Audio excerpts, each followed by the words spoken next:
Good evening and welcome to ICU TV Main News. We take a look at the stories making headlines. ICU launches first ASM short course with hands-on training in rocks and minerals. Severe flooding hits Lundazi water treatment plant submerged. Tanzanian, 2 Zambians nabbed for drug trafficking. In international news, Guinea blocks TikTok, YouTube, Facebook amid election result tension. And in sports news, government disappointed with Chipolopolo's AFCON performance.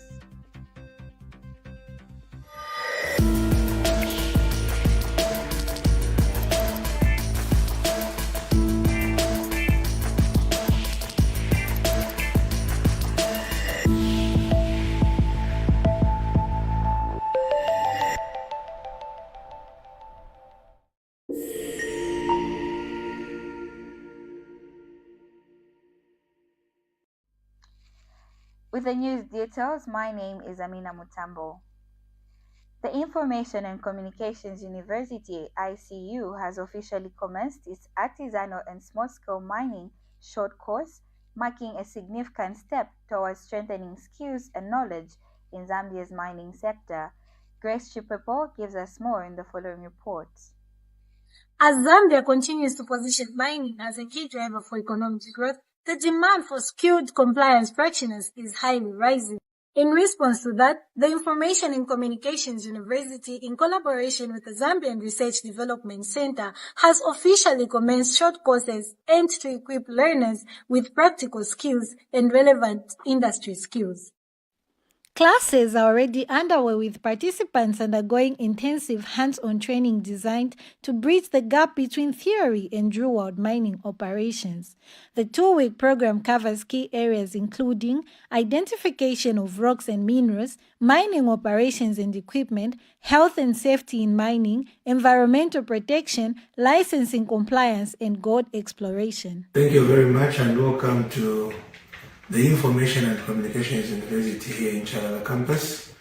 My name is Dani Msenge. I'm currently the Dean of the School of Engineering at Information and Communications University. And I'm also equally the coordinator for the short mining courses for the artisanal small-scale mining that we are currently conducting. And actually, as you may wish to know, is that today we just began our first cohort of lessons for the small scale and artisanal mining short courses here at Chalala campus. So basically, as a university, we thought it wise that we needed to complement government efforts. I think we've seen from the recent past that the government has been emphasizing on the artisanal, illegal mining and so on and so forth within our country. So we thought it wise that we should venture into this particular training of artisanal throughout the country so that we can be able to, number one, complement government's effort in ensuring that these artisanals are equipped, they are skilled, so that as they are on the ground, they are able to safeguard the environment, for example, because one of the modules that they are doing currently is that they are looking at the environmental protection while they are mining. Not only that, but also we are trying to equip them in understanding the rock formation, mineral identification within their sites where they are doing those conducting rather the mining activities in various places. Students are excited to be part of this initiative. They share their experience and their expectations after the program ends. My name is Lusungu Ndlovu and I'm one of the students taking the short course with ICU in artisanal and small-scale mining. Today has been our first class. We just finished our first class with Engineer Mwila. It has been eye-opening. Learned a lot, especially about the various minerals, the precious minerals, things like how to identify copper, how to identify various minerals.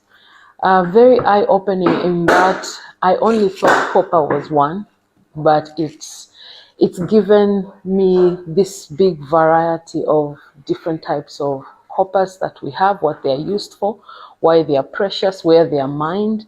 And now it gives me an understanding as to why our country is richer than what we thought. What am I expecting in the next few classes?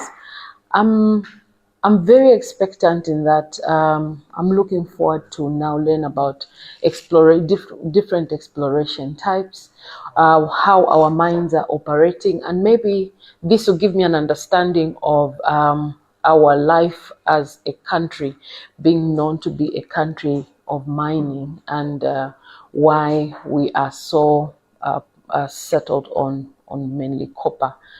But it's eye-opening to other minerals as well. So I'm really looking forward, and I'm so excited. My name's Dagon Hamatunga. We've come for this program, being for the first time, learning about artisanal mining. The first session was amazing. We were able to learn about types of rocks, starting from gold, graphite, emerald, amethyst, lithium, and very interesting part on the minerals. I'm more interested on lithium iron phosphate, which is used for batteries, making batteries, and that is my field in short. With classes already in progress, ICU's short mining courses are expected to contribute significantly to building a skilled workforce capable for supporting Zambia's mining industry responsibly and sustainably. Reporting for ICU TV Main News, I am Chipolopolo Grace. Severe flooding has hit Lundazi district in Eastern Province and neighboring parts of Malawi, leaving homes submerged, bridges damaged, and crop fields washed away. Among the infrastructure affected is the Lundazi water treatment plant, raising concerns over the supply of clean water. For details, ICU TV's Mission Kfune has more in the following report. Severe flooding has hit Lundazi district following heavy rainfall along the Lundazi River, causing widespread destruction to homes, bridges, and agricultural land. The floods have left an undetermined number of families homeless after several houses were submerged or washed away, while large tracts of crop fields have been destroyed, raising serious concerns over food security in the area. Lundazi District Commissioner Major Banda has described the situation as severe, confirming that some houses have been washed away and crop fields damaged following continuous heavy rainfall the district has been experiencing since last Thursday. Ms. Banda has urged affected residents to report their situations to our office to help authorities identify the worst hit areas and coordinate response efforts. She added that she remains on the ground assessing the situation, and more details will be provided as assessments continue. Among the infrastructure affected is the Lundazi water treatment plant, which has been submerged, raising concerns over the supply of clean and safe drinking water to the residents. Residents say flooding of this magnitude has not been experienced since the 1980s. The Mpamba Bridge, which was first washed away in 1984 and later rebuilt by the Zambia National Service in 1985, has been partially damaged by the current floods, disrupting movement and access to nearby communities. They don't listen. It is also a lesson to all of us to not build our houses in areas along rivers or anywhere where floods are prone.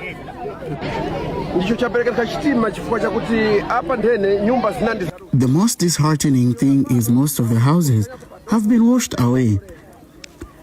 The floods have gone up to the window level, and most people were advised prior to buying clothes that some areas were not safe. They did not listen. As I'm speaking now, the houses have been washed away. Munyamazi Ward Councillor Kenneth Mfune has also appealed to the Disaster Management and Mitigation Unit DMMU to urgently come to the ground and render aid to the residents affected by the floods. Which we need the DMMU to come in with a full force, because here now people have been cut off to cross to come to the town.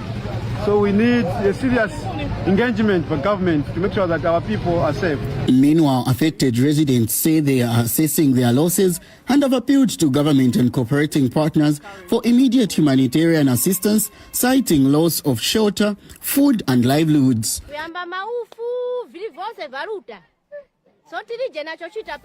Everything has gone. We do not even know what to do right now. We're just stranded with the children. We're asking for help from government. Our houses, food, everything has been washed away.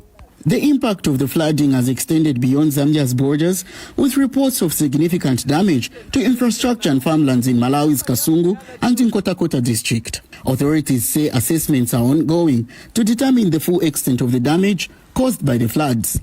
Reporting for ICU TV in Lundazi, I am Mfune Mishek. And now, the Drug Enforcement Commission, DEC, has arrested a Tanzanian national and 2 Zambians for drug-related offenses following operations in Central Province at Chirundu border. In Kawe, officers apprehended Kalombwe Mulambya, 48 of Chisamba, for trafficking in over 9 kilograms of cannabis, including 19 pre-packs, 168 bores, and cannabis seeds.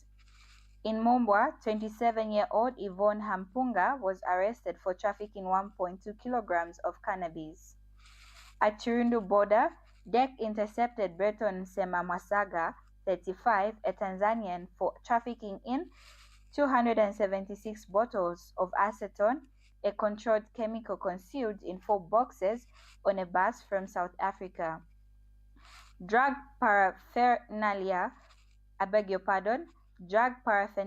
was also seized in a separate operation, with a manhunt underway for a suspect linked to the items.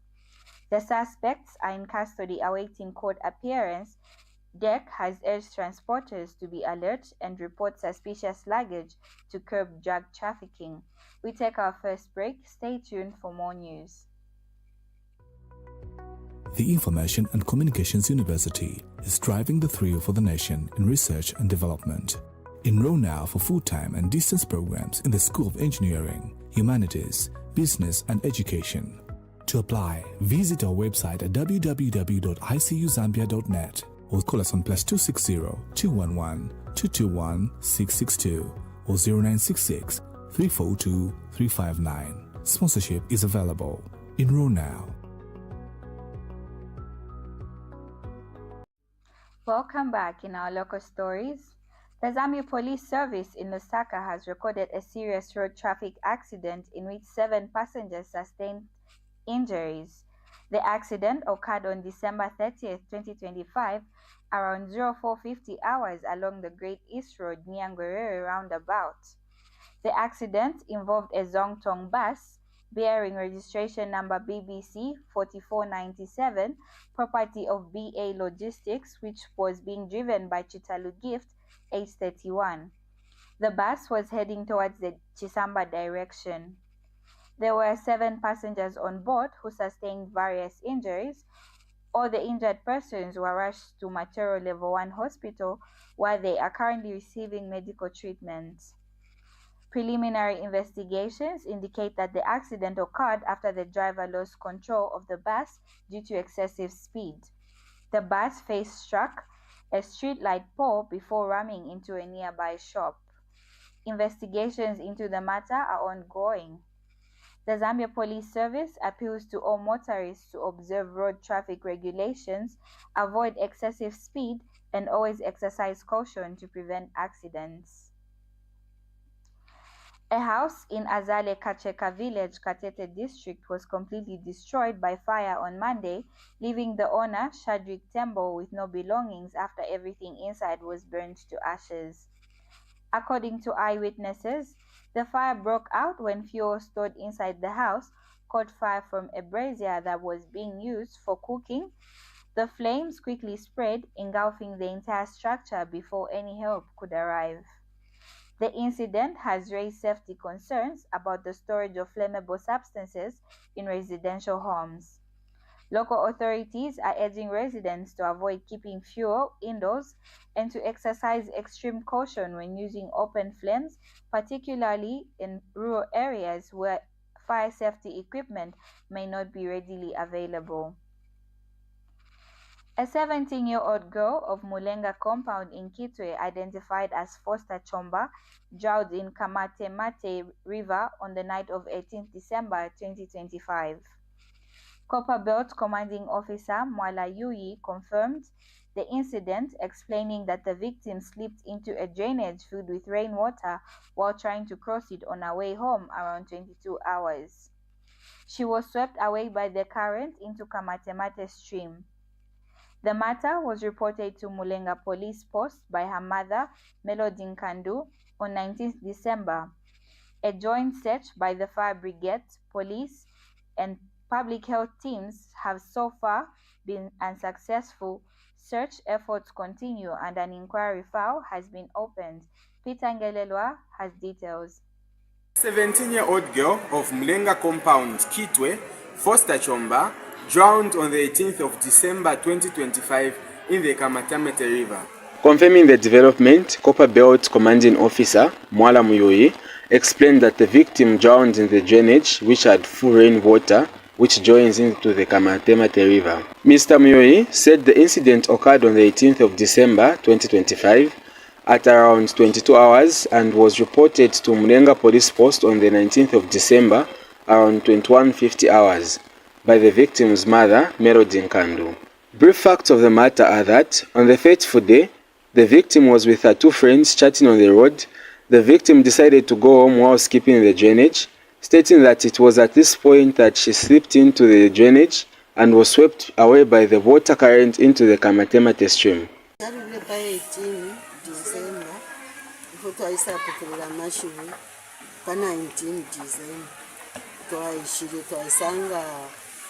Abantu pano n'abakwalesa bonse n'abatwafuirisha mukwayi misango yonse n'abafirwa mpaka bana rume n'abawishukuru kumana kwine kuria bali yaponena na pamishi tabamu mwene balesanga kufia fitumbi fyambwa fitumbi fyambata nombata twaishiwa omwana okwawe esho fine batupera kwa amapepo yakulu sefia babuteko n'aba munani kali mwinti ya munani kuti batwafuirisha n'abakapokora batwafuirisha n'amasoja yonse kuti batwafuirisha ko amakatatu ko eteife twanoka twashira fe muminyo ya buteko na mulireza imukushingire yashira fe ndeka bina mwandi naisha bati lo mwana ati aba mukafo era mukafo ifoto alifuaya twaliyafika ku bridge kulya kusefa ba ushukuru balifuaya ba ushukuru badunaka basiko bose basarangana so pano nali bo wabulanda ishashibo mwana okwa ngaba mumenshi ngapali wako bamuposa kuti banga jafuirisha ko kuli konso kumfairo mwana emukwa echo ndekabira ko fecho nderonda. On the 19th of December, the joint operation was formed and immediately initiated. The public health, Zambia police and fire brigades went in for a physical search of the missing girl. Mr. Yuyi has said a search for the body has continued and an inquiry file has been opened. Peter Ngelelwa reporting for ICU TV News in Kitwe. You're still watching ICU TV Main News. We take a short break. Coming up is international and sports news.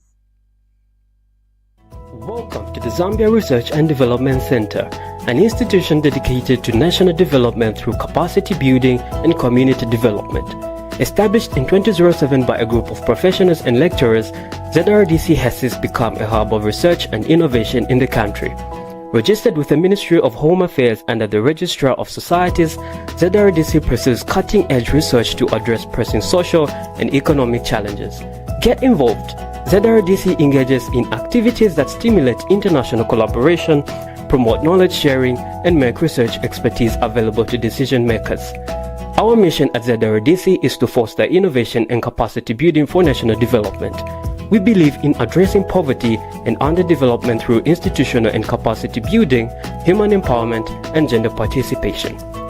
In our quest to foster innovation and capacity building for national development, ZRDC launched the ZRDC University Sponsorship for Capacity Building and Development Program to facilitate knowledge advancement among ZRDC researchers and those intending to join the research community.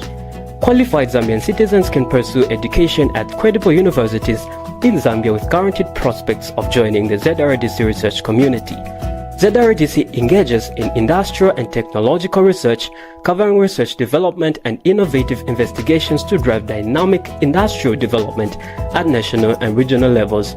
Join us at the Zambia Research and Development Center as we continue to innovate, empower, and shape a brighter future for Zambia. ZRDC, fostering innovation and capacity building for national development. Thank you for staying with us. And now in international news, Guinea has restricted access to TikTok, YouTube, and Facebook as the nation awaits final results from Sunday's presidential election. Internet monitor NetBlocks confirmed disruptions via major providers Orange and MTN. Preliminary results showed junta leader Gen Mamadi Doumbouya with a commanding lead, though main opposition figures were barred from running. No official explanation has been given, but critics say the move is aimed at suppressing dissent and controlling public reaction to controversial poll. Still in international news, Israeli forces have carried out fresh airstrikes across Gaza Strip, targeting areas in Rafah, Khan Yunis, Maghazi Camp, and Beit Lahia in violation of ceasefire agreements. Al Jazeera reports that artillery shelling also hit parts of central and southern Gaza, including near tents housing displaced families in Shuajia. These attacks come amid severe winter rains that have flooded camps, destroying remaining possessions of displaced civilians. Gaza's government media office says Israel has violated the ceasefire 969 times since October 10th, killing 418 civilians and injuring over 100,000. We take a break. Stay tuned for sports news.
Welcome back, and now in sports news, government has expressed disappointment with the performance of the Zambia senior men's national football team at AFCON 2025 in Morocco.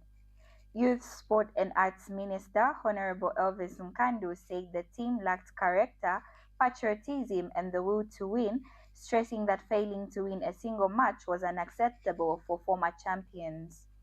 He urged the Football Association of Zambia and players to reflect on their performance and called for immediate implementation of reforms proposed during the recent National Football Indaba.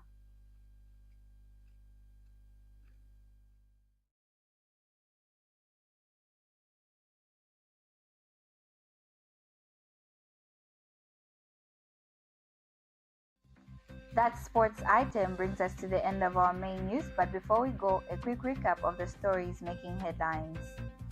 ICU launches first ASM short course with hands-on training in rocks and minerals. Severe flooding hits Lundazi water treatment plant submerged. Tanzanian, 2 Zambians nabbed for drug trafficking. In international news, Guinea blocks TikTok, YouTube, Facebook amid election result tension. And in sports news, government disappointed with Chipolopolo's AFCON performance. Thank you so much for watching ICU TV Main News. For more news updates, do watch our main news tomorrow at 20 hours and check our website at ICU TV ZM. I've been your anchor, Amina Mutambo. Have a lovely evening.